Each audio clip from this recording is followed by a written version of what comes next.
Mosaic, a daily news program from Link TV, presents a selection of news reports from independent and state-controlled broadcasters from throughout the Middle East.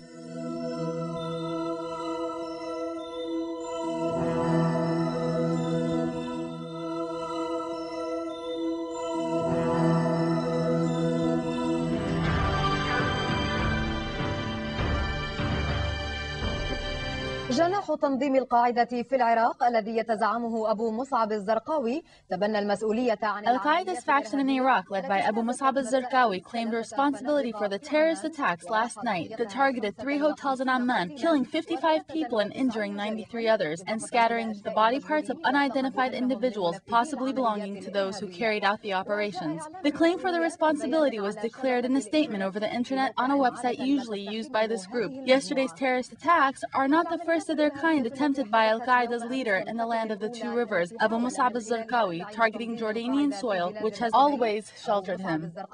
استهداف الأرض الأردنية التي احتضنته على الدوام.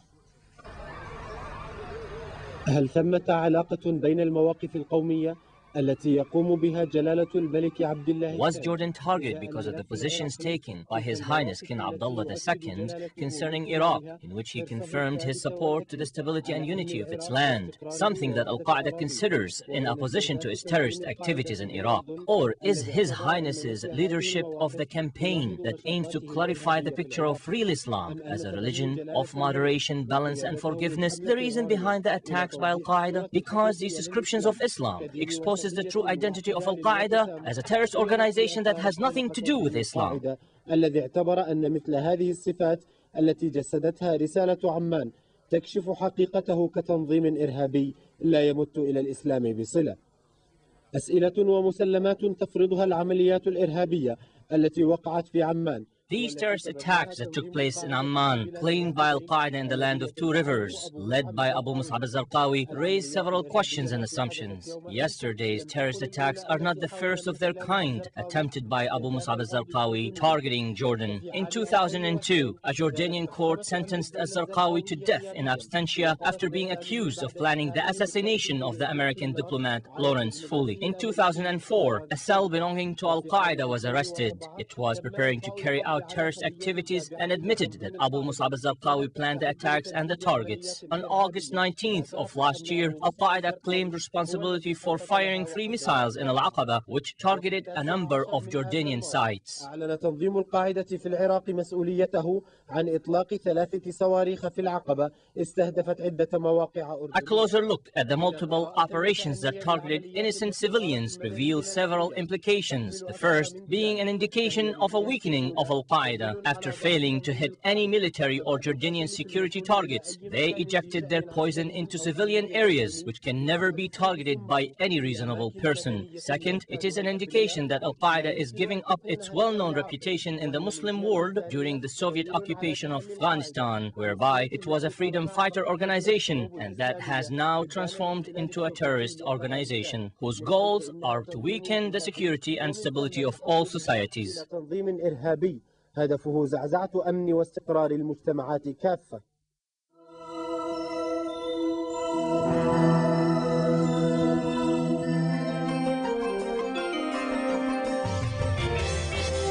In a letter to Syrian Foreign Minister Farouk Shara, the head of the investigation commission into the murder of former Premier Hariri refused the Syrian proposal to sign a compromise on the method of cooperation between the two, the Syrian government and the International Commission. Damascus, meanwhile, said it was questioning 6 Syrian officials who had been summoned to Beirut by Detlef Melis as part of its own probe into the murder. The interrogation of the officials effectively prevented them from going to Lebanon for questioning by the UN team until the Syrian panel dismissed them. But Syrian Deputy Prime Minister for Economic Affairs Abdullah Dardari said that the venue where the interrogation of the 6 Syrian officials would take place was to be discussed between the UN team and the Syrian Investigation Commission. In Manama, Dardari reiterated his country's commitment to fully cooperate with the probe. In Beirut, sources said Melis had left Lebanon for Germany. No further details were given. Head of the UN probe, Detlef Melis, expressed his resolve to abide by Resolution 1636 and its text, which insisted on the interrogation of the 6 Syrian officials. He also stressed on the need that Syria take swift measures to cooperate with the International Commission. In a reply letter sent yesterday, Syria reiterated its commitment to Resolution 1636 and said it was ready to fully cooperate, proposing that more interrogation be conducted in a third state, probably Egypt. Syria said it was questioning the 6 Syrian officials who had been summoned to Beirut by UN investigators probing the killing of former Prime Minister Rafiq Hariri. The interrogation of the officials effectively prevents them from going to Lebanon for questioning by the UN team until the Syrian panel dismisses them. Syria has denied any involvement in Hariri's death. The Syrian panel, which was set up in October to probe the killing, told Reuters these officials were expected to stay in Syria until the interrogation is concluded. It did not name the 6, but a Lebanese source has said they included Syrian President Bashar al-Assad's brother-in-law, Major General Asif Shaukat, head of Syria's powerful military intelligence. The committee added the fact that the 6 could not at present leave Syria should not be seen as an acceptance or a rejection of the request of the International Committee. Earlier, the official news agency Sana said Syria had invited UN investigator Detlef Melis to Damascus to discuss cooperation with the Syrian probe. Syria last month dismissed a UN report implicating its officials in the bombing that killed Hariri, saying it was politically motivated. Ghada Mrad, head of the Syrian panel, proposed to Melis in a letter the signing of a memorandum of understanding with the UN committee to achieve the desired cooperation. She wrote if Melis agreed, then Damascus would propose the signature of a protocol to establish the necessary cooperation. Murad told Melis the panel was ready for full cooperation and coordination with the UN to find the truth that we all seek. Sana said the letter was sent to Melis on Tuesday. UN officials in New York said they were aware of the Syrian invitation but had no comment. In Beirut, a Lebanese political source said Damascus appeared willing to cooperate with Melis but was seeking an understanding on details of the questioning. The source said the Syrians want to know whether the 6 will be questioned as suspects or witnesses, and under what law and whose jurisdiction would any of them be held and charged if Melis decided to do so. Syria has been studying a request from Melis to interrogate top security officials over the murder, but it was unclear if Murad's invitation marked a step towards resolving this issue.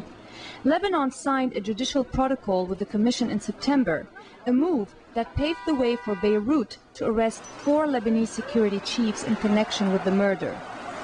Syrian officials have said in the past that only after such a protocol was drawn up between the United Nations and Damascus can it be determined if Syria was properly cooperating with the probe.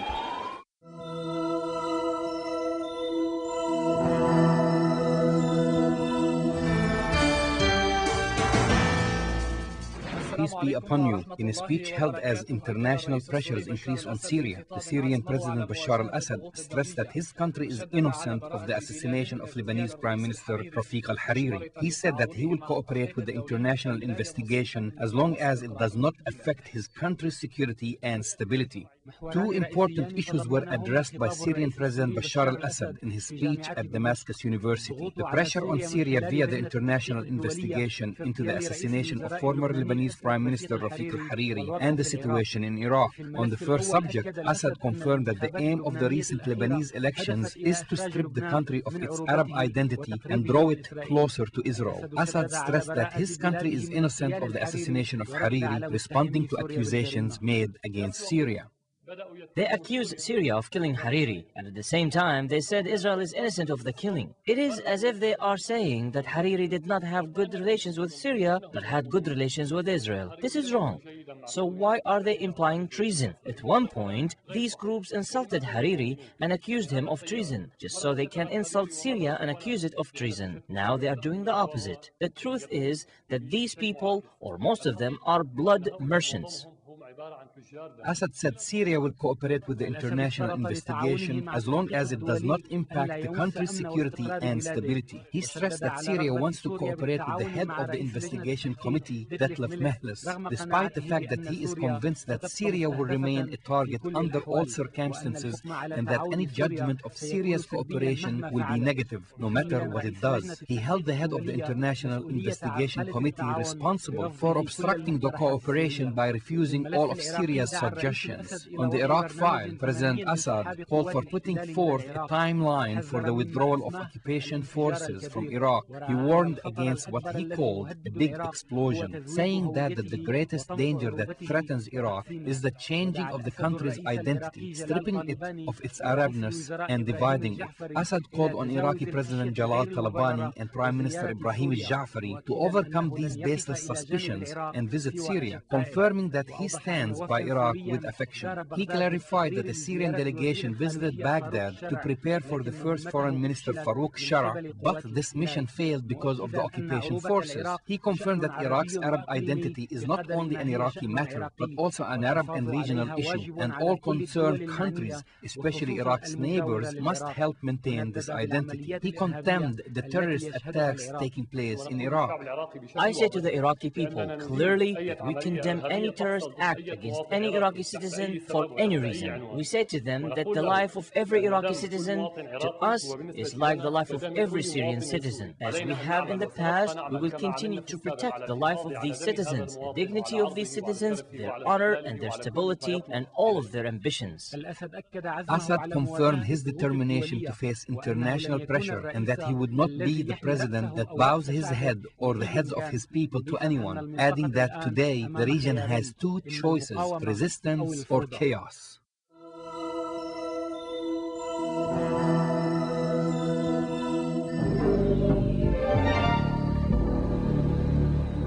Since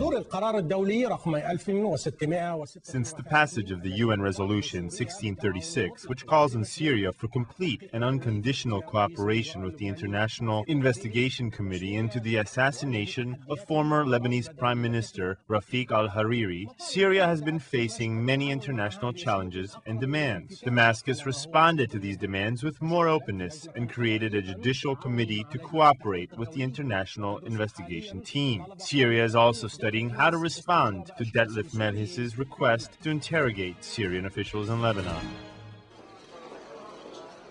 الظهور العلني للجنة القضائية السورية المختصة بالتعاون مع التحقيق الدولي في اغتيال رئيس الوزراء اللبناني رفيق الحريري رسالة سورية أولى إلى المجتمع الدولي قد يتبعها رسائل أخرى ربما تعتمد. The Syrian Judicial Committee tasked to cooperate with the international investigation of former Prime Minister Rafiq al-Hariri's assassination is the first Syrian message to the international community. It may be followed by other messages aimed at conveying that Damascus is willing to be transparent after the international community pressured the country to translate its words into actions. Since it was created at the end of last month, the Syrian Judicial Committee has taken its first steps to cooperate and completely coordinate with the international team and the Lebanese judicial authorities within the confines of the law. It is part of Syria's response to the attacks that Damascus has sustained since Detlef Mehlis released his initial report. The Syrian Committee will listen to a number of testimonies and rely on foreign intelligence if needed, and even meet and speak to Mehlis on all details. But there are more demands, including a response to Mehlis's demand to question Syrian officials in Lebanon, a response by Syrian judges to the investigative committee's demand to stop suspected Syrian officials, to adhere to Mehlis's authority to subpoena for questioning whomever he wants, wherever he wants. There is no room for anyone to debate or refuse his demands, or else it will be considered an obstruction of the investigation. There are many issues that Syria needs to follow up. The lead international investigator Mehlis returned to Lebanon to provide additional information to the Lebanese team relating to the investigation. In addition, Lebanon is insisting on bringing the Syrian suspect Zuhair al-Sadiq from France as a witness. Meanwhile, Damascus is facing international demands and criticisms to do more. The European Union's foreign ministers regretted that there are clear signs that Syria is not completely cooperating with the international investigation team concerning the UN Resolution 1636, which holds the sword of economic sanctions over Syria's neck. Last but not least, the Americans demand that Syria begins monitoring its borders with Iraq, stop supporting Palestinian factions in Syria, and the use of Lebanese Hezbollah, which is being asked to disarm, as a bargaining chip.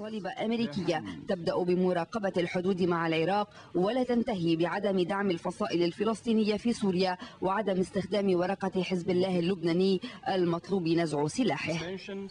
With us, the spokesman for the Syrian Judicial Committee investigating the assassination of Hariri confirmed that the goal of the committee is not to defend against the charges being made against Syrian officials. Dr. Ibrahim Daraji told our correspondent, Rafiq Hariri, that the committee submitted a request to the Lebanese authorities to obtain the results of their investigation, rejecting suspicions surrounding the Syrian committee's work.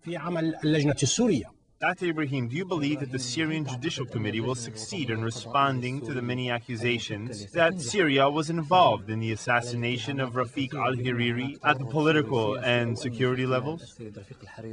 I don't think this is the mandate of the committee. This committee is not a defense committee that will respond to these accusations or otherwise. This is a judicial committee whose primary goal is to know the truth. It is working towards revealing the details of this crime and its secrets to the best abilities of the Syrian judges. Thus, its duty is not to respond to accusations of one side or another, even if the other side is Syrian officials. I believe that it is a judicial committee that will carry out its duties according to the law with the goal of finding out the truth and the perpetrators, assuming that the committee will encounter objectivity and full cooperation, which is what we hope for. واصلت القوات الأمريكية ولليوم الخامس عمليتها العسكرية التي أطلقت عليها اسم الستار الفولاذي غربي العراق.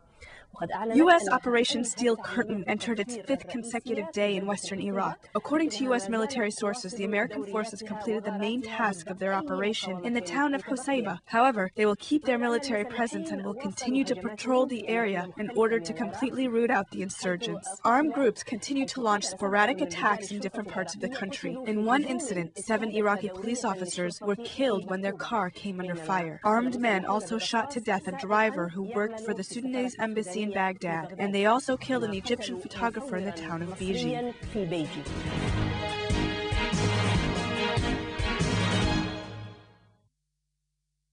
لا يبدو أن الكلل عرف طريقه بعد إلى مسلحي العراق، فما زالوا مواظبين على قرع بوابة العنف كل يوم ولأكثر من مرة. It does not appear as though the armed Iraqi groups are getting tired anytime soon. In fact, they continue to launch daily operations and attacks. A roadside bomb targeting a police patrol vehicle exploded, killing 7 Iraqi police officers and injuring 9 others in the town of Baquba. Among the wounded were 3 civilians. مستهدفة أيضا شمال الحلة، إذ قتل 2 من عناصرها وأصيب آخران بعد أن فتح مسلحون النار على نقطة تفتيش. حلقة أخرى من مسلسل أعمال العنف شهدتها العاصمة. In another development, a group of armed men opened fire on a police checkpoint in the northern Hilla, killing 2 officers and injuring 2 others. The violence continues to sweep through the streets of Iraq. Armed assailants opened fire on a Sudanese driver working for his country's embassy in Iraq. He was killed in the area of Mansour in Baghdad. In the town of Biji, some armed groups opened fire on the residence of an Egyptian photographer, killing him instantly. In the town of Samara, Iraqi soldiers accidentally opened fire on a car that was approaching a security checkpoint, killing 1 civilian and injuring 3 others. Also in the town of Samara, 1 Iraqi soldier was killed as he tried to dismantle a bomb that was planted on the main city boulevard. من أحد حواجز التفتيش، وقتل في مدينة سامراء ذاتها جندي عراقي كان يحاول تفكيك عبوة ناسفة. In another development, American forces continue to launch the offensive military operation, Operation Steel Curtain, for the 5th consecutive day in western Iraq. According to U.S. forces, they have successfully rooted out the insurgency in the town of Qusayba near the Syrian border. The recent waves of violence coincided with the Iraqi government's request to the United Nations of keeping coalition forces in Iraq until the end of next year, which was unanimously approved by the UN. بالإجماع على طلب الحكومة العراقية السماح ببقاء قوات التحالف في العراق حتى نهاية العام المقبل. Substantial progress has already been made in the framework of building and training Iraqi security forces. This will give the alliance more responsibility concerning security in Iraq, and more work still needs to be done in this regard. With the UN approval, coalition forces may now stay in Iraq for another year. Before the extension, they were supposed to withdraw at the end of the current year. There are 178,000 coalition troops in Iraq. They were supposed to withdraw after transferring authority to the Iraqi security forces as mandated by the new Iraqi constitution. The political process is moving forward. The political process in Iraq is moving forward. We will succeed and defeat terrorists there. We will rebuild our country on the principles that nobody is above the law. We will consider human rights and equality for all. Equality for all. The UN extension to coalition forces allowing them to stay for another year coincided with a premiere of a documentary film by the Italian TV. The film depicted horror images in Iraq where U.S. soldiers had unleashed chemicals of white phosphorus against civilians in an attack on Fallujah nearly a year ago. The film showed images of men, women, and children's corpses with severe burns and wounds. To corroborate the events of the documentary, they interviewed some American soldiers who took part in the Fallujah attack. تمت الاستعانة بجنود أمريكيين شاركوا في الهجوم على الفلوجة. It is not necessary to wear protective clothing to shield yourself from the white phosphorus, because the chemicals will burn through your clothes and skin and penetrate to the bones. Moreover, gas masks will not stop these chemicals from penetrating the throat and lungs, consequently burning and suffocating the victims to death. They will burn you from the inside. The American forces refuted the film's allegation, confirming that they had used burning bombs called Type 77 on military targets, not civilians, during the months of March and April 2003. مارس آذار وإبريل نيسان عام 2003.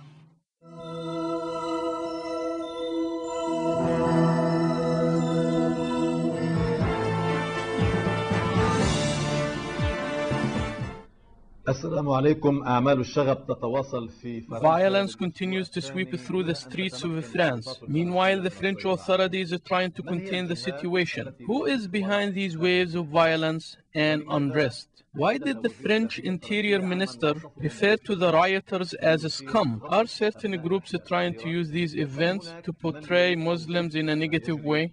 ضد تنامي وجود المسلمين في فرنسا. هذه التساؤلات تطرحها حلقة الليلة من بعد الحدث.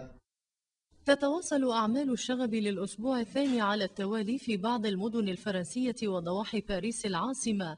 For the second consecutive week, violence continues to erupt in a number of French cities and the suburbs of Paris, where the majority of the population are immigrants, as the French authority fails to restore public order and security to the streets. في فرنسا لإصدار فتوى تحرم على الشباب المسلم المشاركة في الاضطرابات. The French Islamic institution, which is affiliated with the Islamic Associations Union, issued a religious decree or fatwa prohibiting Muslims from taking part in this uprising. Moreover, it cautioned people from using Islam in the name of this crisis because it stands against Islamic religious principle. Al-Tuhame Perez, the president of the Islamic Union, confirmed that there are some groups, including the extremist right party and the Zionist lobby, trying to stir problems and deface the reputation of Arabs and Muslims in France.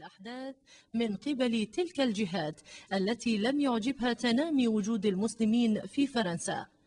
وأمام انتقال أعمال الشغب إلى دول أوروبية أخرى، اعتبرت السلطات الأمنية The French authority confirmed that these waves of disturbances and unrest are not coincidental because they are spreading to other parts of Europe. However, French opposition parties, including the Socialist Party, refuted this statement. In fact, the problem was triggered by policies of the current administration in which the government failed to provide equal opportunities for all citizens. Meanwhile, the Secretary General of the Socialist Party denied the theory of conspiracy that some anonymous groups are behind these events. In fact, he held the French Interior Minister accountable for what is happening. Over many decades, immigrants' poor and rundown neighborhoods have transformed into swamps. Mr. Sarkozy, the French Interior Minister, stooped so low that he wants to exterminate what he referred to as scum of the swamp. He also used demeaning names in referring to the youth of the suburbs, adding he will fight them in the back alleys of the suburbs because he was a suburb boy.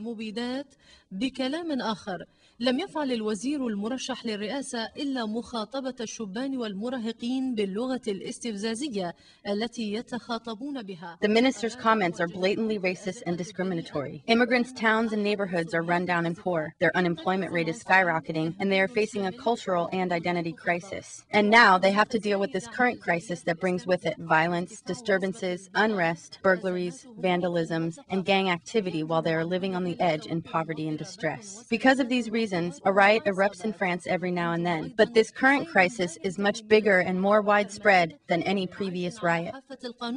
ومن ثارات على المجتمع، وفي كل مرة ينفجر التوتر، وإن كان هذه المرة أوسع مدى وتجذرا، يبدو هذه المرة كأن الضواحي تحاصر المدن وتثأر منها.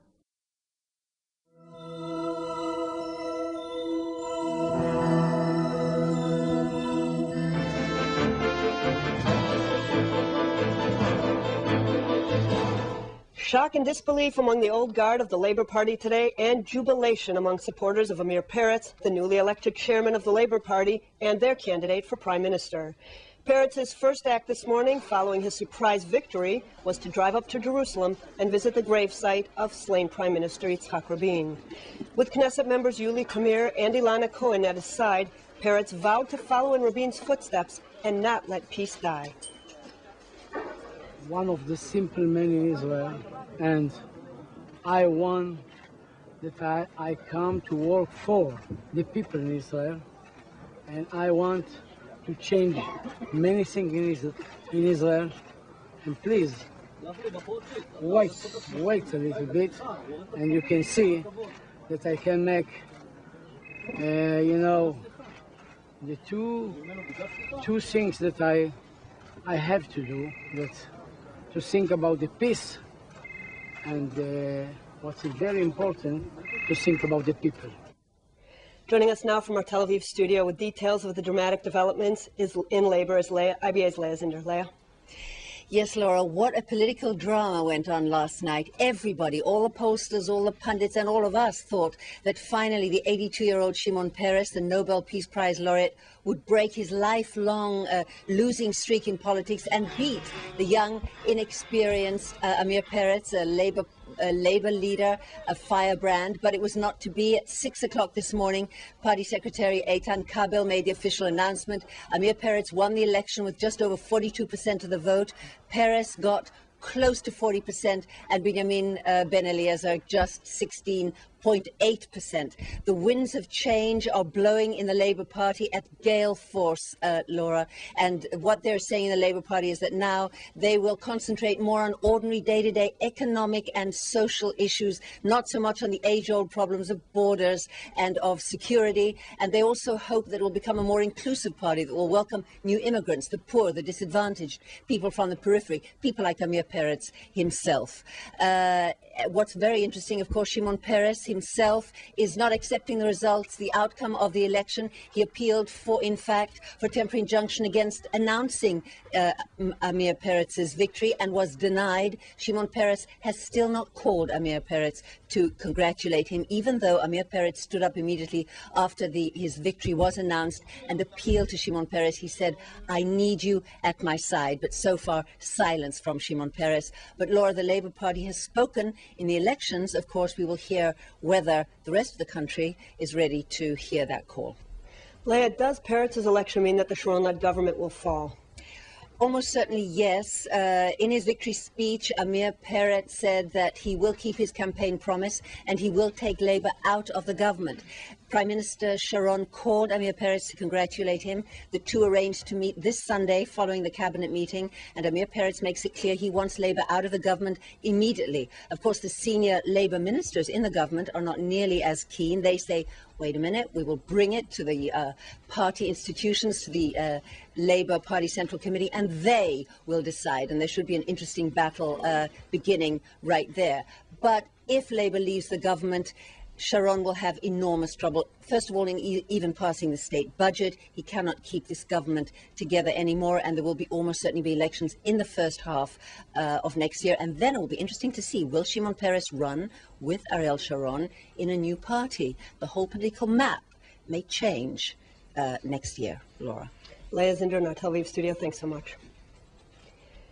Joy and celebration in Amir Peretz's hometown of Sderot, where he began his political career as mayor. The southern town hasn't had much to celebrate in recent months, with seemingly constant Qassam rocket fire emanating from Gaza. But the new Labour leader received a hero's welcome upon his return home today. Later, he visited the grave sites of his parents in a local cemetery.